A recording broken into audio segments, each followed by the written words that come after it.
नमस्कार और स्वागत है इस खास चर्चा में। आज हम भारतीय संगीत की एक ऐसी शख्सियत के सफर को समझने वाले हैं जिनकी आवाज मतलब दशकों से हमारे दिलों पर राज कर रही है। आशा भोसले। सुरों की मलिका कहना मेरे ख्याल से गलत नहीं होगा। हमारे पास उनके जीवन और करियर से जुड़े कुछ महत्वपूर्ण पहलू हैं, कुछ जानकारी है जो उनकी कहानी के मुख्य पड़ाव पर रोशनी डालेगी। आज कोशिश यही रहेगी कि हम आशा जी के इस अद्भुत सफर, उनकी आवाज की जो अविश्वसनीय विविधता है और भारतीय संगीत पर उनका जो गहरा असर रहा है, उसे समझ सकें। और एक दिलचस्प बात, क्या अंदाजा है किसी को कि उन्होंने 1000 से ज्यादा फिल्मों में गाया है? 1000 से ज्यादा। हाँ, और इतना ही नहीं, सबसे ज्यादा गाने रिकॉर्ड करने का गिनीज वर्ल्ड रिकॉर्ड भी वो भी उन्हीं के नाम है। तो चलिए इस असाधारण संगीत यात्रा की परतों को जरा खोलते हैं। हाँ, ये वाकई सोचने वाली बात है। मतलब कैसे एक अकेली आवाज इतने लंबे समय तक न सिर्फ टिकी रही बल्कि लगातार शिखर पर रही। आशा जी की कहानी सिर्फ एक कामयाब गायक की कहानी नहीं है। ये कहानी है बदलते वक्त के साथ चलने की, लगातार कुछ नया सीखने की और हर दौर में रेलेवेंट बने रहने की कला की। उनकी यात्रा तो संगीत के इतिहास का एक बहुत जरूरी हिस्सा है। बिल्कुल। तो कहानी की शुरुआत करते हैं उनके जन्म से। आशा भोसले जी का जन्म हुआ 8 सितंबर 1933 को महाराष्ट्र के सांगली में। और परिवार ऐसा था जहां मतलब संगीत रगों में बहता था। उनके पिता पंडित दीनानाथ मंगेशकर, वो अपने समय के जाने-माने शास्त्रीय गायक थे, मराठी थिएटर के बड़े कलाकार थे। और उनकी बड़ी बहन लता मंगेशकर जी, वो तो खुद भारतीय संगीत की एक और महान हस्ती हैं। जी। तो ऐसे संगीत में माहौल में ये तो स्वाभाविक ही था कि आशा जी ने बहुत कम उम्र में गाना शुरू कर दिया होगा। हाँ, देखिए, इतने बड़े संगीत घराने से आने के ना अपने फायदे भी होते हैं और चुनौतियां भी। एक तरफ तो बचपन से ही संगीत की तालीम मिलती है, बारीकियों को समझने का मौका मिलता है, वो कलात्मक माहौल मिलता है जो टैलेंट को निखारता है, जैसा आशा जी के साथ हुआ। उन्हें घर में ही वो संगीत का इतना अच्छा माहौल मिला। लेकिन दूसरी तरफ उम्मीदों का, अपेक्षाओं का भारी दबाव भी होता है। जब आपके पिता और बहन पहले से इतने बड़े नाम हो तो अपनी एक अलग पहचान बनाना वो एक बड़ी चुनौती बन जाता है। और शायद इसी दबाव और माहौल ने मिलकर उन्हें शुरुआत से ही ज्यादा मेहनत करने और अपनी एक अलग राह बनाने के लिए शायद प्रेरित किया हो। उनकी संगीत यात्रा की नींव में ये पारिवारिक विरासत और उनका अपना संघर्ष, दोनों का ही मुझे लगता है अहम योगदान रहा है। और फिर सिर्फ 10 साल की उम्र में उन्होंने संगीत की दुनिया में कदम रख दिया। साल था 1943। एक मराठी फिल्म थी माझा बाळ, उसके लिए अपना पहला गाना गाया।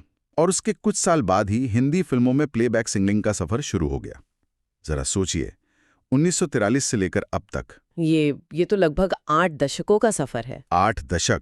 हाँ, ये समय ही अपने आप में एक मिसाल है, खासकर एंटरटेनमेंट इंडस्ट्री में। निश्चित रूप से भारतीय फिल्म संगीत इंडस्ट्री तो जानी ही जाती है अपने कंपटीशन के लिए, और कितनी तेजी से यहाँ ट्रेंड बदलते हैं।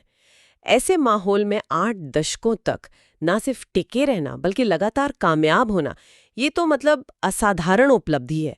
ये सिर्फ उनके नेचुरल टैलेंट का कमाल नहीं है, ये उनकी जो अद्भुत अडेप्टेबिलिटी है, उनकी कड़ी मेहनत, डिसिप्लिन और संगीत के लिए उनका जो गहरा लगाव है, उसका भी सबूत है। और यहाँ ये बात बहुत ज़रूरी है कि उन्होंने सिर्फ लंबा करियर ही नहीं जिया, बल्कि हर दशक का जो बदलता हुआ संगीत का मिजाज था उसको समझा, उसको अपनाया और उसमें अपनी खास जगह बनाई। 50-60 के दशक में ओपी नैयर की वो शरारती धुनें हों, या 70 के दशक में आर.डी. बर्मन का वो एक्सपेरिमेंटल संगीत जी, फिर 80 के दशक की डिस्को बीट से लेकर 90 और उसके बाद के दौर के संगीत तक आशा जी ने हर दौर के साथ खुद को ढाला और कामयाब रहीं। और उनकी गायकी का दायरा, रेंज जिसे कहते हैं, वो तो बस कमाल है। सिर्फ हिंदी में ही नहीं बल्कि जो हमारे पास जानकारी है उसके हिसाब से उन्होंने 20 से ज्यादा भारतीय और विदेशी भाषाओं में गाने गाए हैं। 20 से ज्यादा? हाँ, और शैलियों की बात करें तो शायद ही कोई ऐसी शैली होगी जिसे उन्होंने छुआ ना हो। क्लासिकल पर आधारित मुश्किल बंदिशों से लेकर चुलबुले कैबरे गानों तक, दिल को छू लेने वाली दर्द भरी गजलों से लेकर जोशीले रॉक अंदाज वाले गीतों तक, रोमांटिक गाने, कव्वाली, मतलब हर रंग में उनकी आवाज ढल जाती है।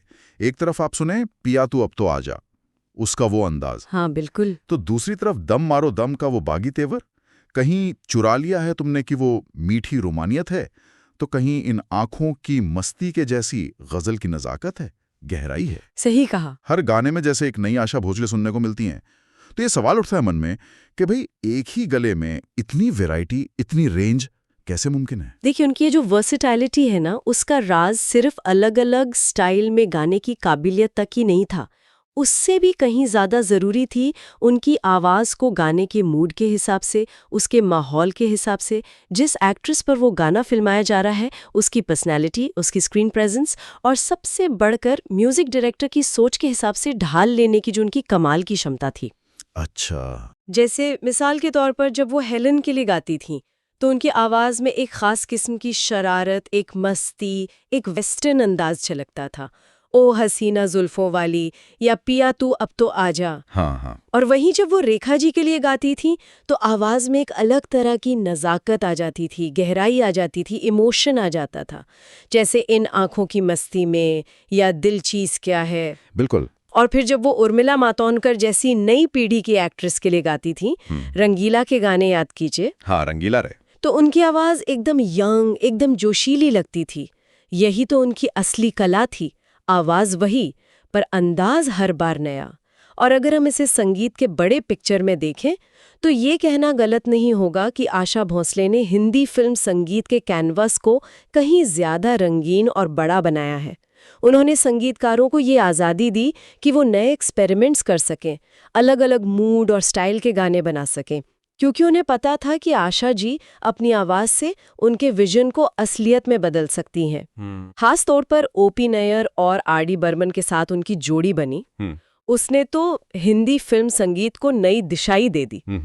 नैयर साहब के साथ उन्होंने वो चुलबुले, रोमांटिक, थोड़े वेस्टर्न अंदाज वाले गाने पॉपुलर किए, आइए मेहरबां या ये है रेशमी जुल्फों का अंधेरा। जबकि पंचम दा आर.डी. बर्मन के साथ उन्होंने म्यूजिक में एक्सपेरिमेंट्स की नई ऊंचाइयां छुई, चाहे वो दम मारो दम का साइकेडेलिक रॉक हो, पिया तू अब तो आजा का कैबरे अंदाज हो, या फिर मेरा कुछ सामान जैसी मुश्किल और पोएटिक रचना हो। उनकी आवाज हर प्रयोग के लिए तैयार थी। और उनकी सी लाजवाब प्रतिभा और जो इतनी मेहनत की उन्होंने, उसी का नतीजा है सम्मान और पुरस्कारों की एक लंबी लिस्ट। उन्हें 7 बार बेस्ट प्लेबैक सिंगर का फिल्म फेयर अवार्ड मिला। 7 बार, ये अपने आप में रिकॉर्ड था। हाँ, उस वक्त तो रिकॉर्ड ही था ये। इसके साथ ही भारतीय सिनेमा में उनके इतने बड़े योगदान के लिए भारत सरकार ने उन्हें 2008 में पद्म विभूषण से सम्मानित किया और साल 2000 में सिनेमा का जो सबसे बड़ा सम्मान है, दादा साहब फाल्के पुरस्कार, उससे भी नवाजा गया। जी। और जैसा हमने शुरू में जिक्र किया था, इतिहास में सबसे ज्यादा एकल स्टूडियो रिकॉर्डिंग करने के लिए उनका नाम Guinness book of world records में भी दर्ज हुआ। हाँ, इन पुरस्कारों का अपना अपना महत्व है। बार बार फिल्म फेयर अवार्ड मिलना ये उनकी लगातार एक्सीलेंस और पॉपुलैरिटी का सबूत है। ये दिखाता है कि वो कितने लंबे समय तक अपने पीक पर बनी रहीं। बिल्कुल। दादा साहेब फाल्के पुरस्कार जो है वो उनके पूरे करियर की शान, उनकी आर्टिस्टिक ऊंचाई और भारतीय संगीत पर उनके गहरे असर को दिखाता है।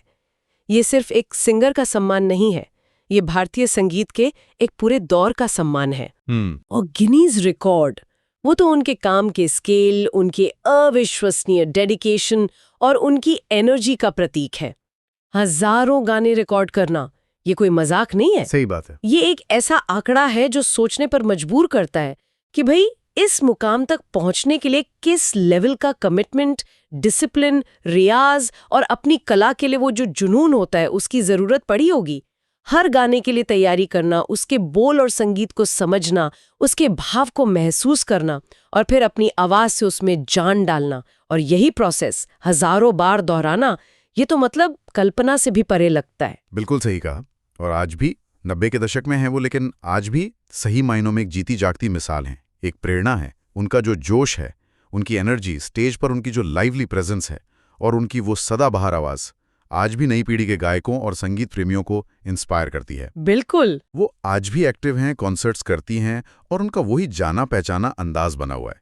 तो जब हम इन सब बातों पर गौर करते हैं तो सवाल ये उठता है कि भारतीय संगीत के इस विशाल सागर में आशा भोसले का असल योगदान क्या है, उनकी लेगेसी क्या है जिसे आने वाली पीढ़ियां याद रखेंगी। उनकी विरासत देखिए कई परतों वाली है और बहुत गहरी है। सबसे पहले तो उन्होंने फीमेल प्लेबैक सिंगिंग की परिभाषा और उसके दायरे को बहुत बहुत ज़्यादा बढ़ाया। उन्होंने ये साबित किया कि एक महिला गायिका सिर्फ हीरोइन की रोमांटिक या दर्द भरी आवाज़ बनने तक ही सीमित नहीं है। हाँ, वो खलनायिका के लिए गा सकती है, वो कैबरे डांसर की आवाज़ बन सकती है, वो बच्चे की मासूमियत भरी आवाज़ निकाल सकती है, वो हर तरह के किरदार, हर तरह की भावना और हर तरह की संगीत शैली को अपनी आवाज़ दे सकती है। ख़ास तौर पर कैबरे और जो वेस्टर्न स्टाइल से प्रभावित गाने थे, उनको हिंदी फिल्मों की मेन स्ट्रीम में लाने और उन्हें इज्जत दिलाने में उनका बहुत बड़ा योगदान है। अच्छा। उन्होंने इन गानों को सिर्फ आइटम नंबर नहीं रहने दिया, बल्कि अपनी गायकी से उन्हें एक कलात्मक ऊंचाई दी। इसके अलावा उनकी गायकी के कुछ खास अंदाज हैं, जैसे उनकी आवाज़ का वो खास किस्म का वाइब्रेटो है, शब्दों पर जोर देने का उनका वो अलग तरीका, उनकी आवाज़ में वो शरारत और मस्ती का जो एलिमेंट है, ये सब उनकी पहचान बन गए। जाने अनजाने उनकी गायकी के ये तत्व आज भी कई नए सिंगर्स की आवाज़ और अंदाज में सुनाई देते हैं। जी। उनकी आवाज़ को अक्सर सदाबहार कहा जाता है और ये बिल्कुल सही है। उनके गाने आज भी उतने ही फ्रेश लगते हैं जितने वो तब लगते थे जब रिकॉर्ड हुए थे। उनका योगदान सिर्फ गानों की संख्या में नहीं गिना जा सकता, बल्कि उनकी क्वालिटी, उनकी डाइवर्सिटी और भारतीय संगीत पर उनके स्थायी प्रभाव में मापा जाना चाहिए। उन्होंने म्यूजिक डायरेक्टर्स को नए प्रयोग करने का हौसला दिया और सुनने वालों के अनुभव को बेहतर बनाया। उन्होंने सचमुच भारतीय संगीत को नए आयाम दिए हैं। अविश्वसनीय बहुमुखी प्रतिभा, अपनी लगन और अनगिनत यादगार गानों के जरिए भारतीय संगीत पर एक ऐसी अमिट छाप छोड़ी है जिसे वक्त भी शायद ही मिटा पाए। उनकी कहानी सिर्फ एक महान गायिका की कहानी नहीं, बल्कि लगातार सीखते रहने की, बदलते वक्त के साथ चलने की और अपनी कला के प्रति अटूट समर्पण की कहानी है। बिल्कुल। और जब हम उनके इतने विशाल, इतने विविध काम को देखते हैं, जो इतने सारे दशकों, इतनी भाषाओं और इतनी शैलियों में फैला हुआ है, तो ये एक दिलचस्प सवाल मन में आता है, मतलब एक विचार आता है। आज का दौर डिजिटल संगीत का है, जहाँ संगीत सुनने और खोजने के तरीके बदल गए हैं। प्लेलिस्ट का ज़माना है, एल्गोरिदम्स का ज़माना है, जहाँ नए गाने और ट्रेंड्स पलक झपकते आते जाते रहते हैं। ऐसे में आने वाली पीढ़ियां आशा भोसले जैसी कलाकार की इतनी व्यापक, इतनी कॉम्प्लेक्स और बहुस्तरीय विरासत को कैसे खोज पाएंगी, कैसे उससे जुड़ पाएंगी? क्या सिर्फ कुछ पॉपुलर गानों की प्लेलिस्ट उनकी कला की पूरी गहराई और विविधता को सामने ला पाएगी? ये तो सोचने वाली बात है। हाँ, ये एक विचारणीय प्रश्न है कि भविष्य में उनकी इस महान कलात्मक धरोहर को कैसे सहेजा जाएगा और नई पीढ़ियों तक उसकी पूरी रीचेस के साथ, उसकी पूरी समृद्धि के साथ कैसे पहुंचाया जाएगा। ये सिर्फ आशा जी के संदर्भ में नहीं, बल्कि हमारी पूरी जो सांस्कृतिक विरासत है, उसके संदर्भ में एक महत्वपूर्ण सवाल है।